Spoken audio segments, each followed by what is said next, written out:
Welcome to the fourth video in our series about complying with the FSMA, the Food Safety Modernization Act. In this video we describe the principles on which supply chain food traceability are based.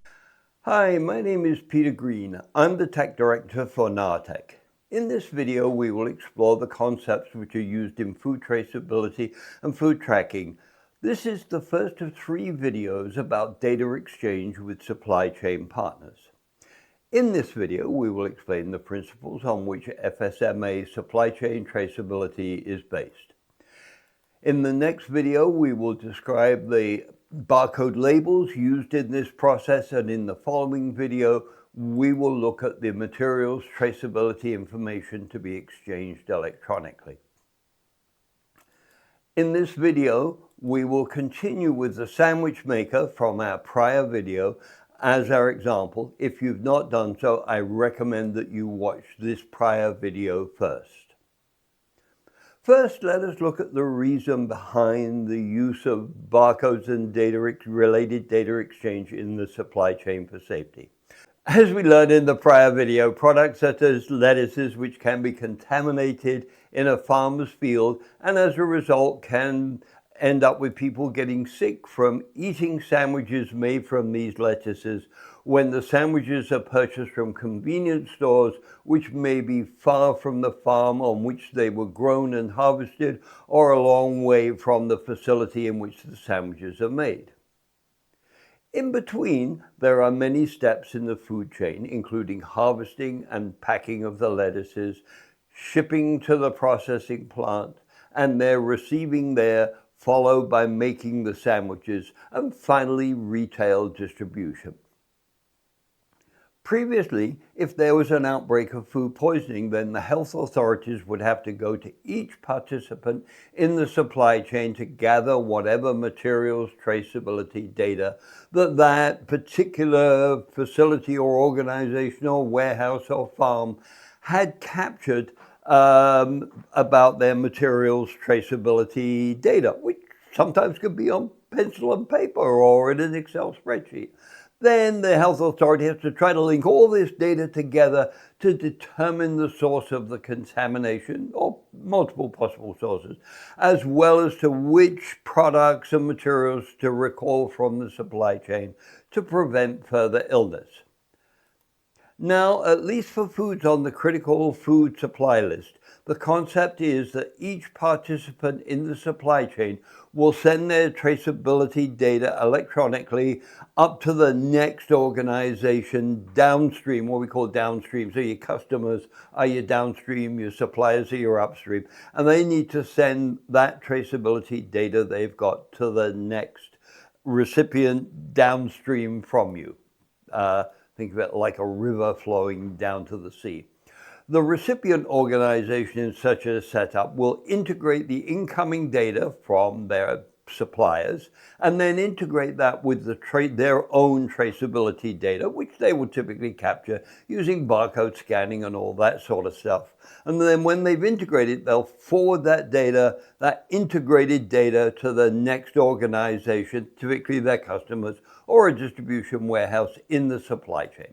And this will continue so forth until all the traceability data has arrived at the final distribution or retail organization that is supplying this to people who will eat the food. Then, in the event of an outbreak of food poisoning, this is the real benefit, the information needed to determine the source of contamination and the scope of the needed recall will be readily available from the last organization in the supply chain, at least for products containing produce that's on the FDA's critical food list. The first conceptual change for some organizations in the food supply chain is the need to send electronic data to their customers, along with the physical products, instead of just shipping products to their customers. There is also the corresponding requirement to receive data from suppliers and integrate this into the organization's own materials traceability database so that the supplier's data that the organization receives can be sent along to the next organization in the supply chain. The next concept is that most of the data exchanged with supply chain partners relates to barcodes attached to each container of material, being a product package, a carton of products, or a pallet of cartons. For example, we might have a barcode attached to a container and send the data as to the contents of the container to the trading partner to which we ship the box. Also, when we receive containers, such as boxes or pallets, we expect to be able to receive electronic data about the contents of the box or pallet from our suppliers.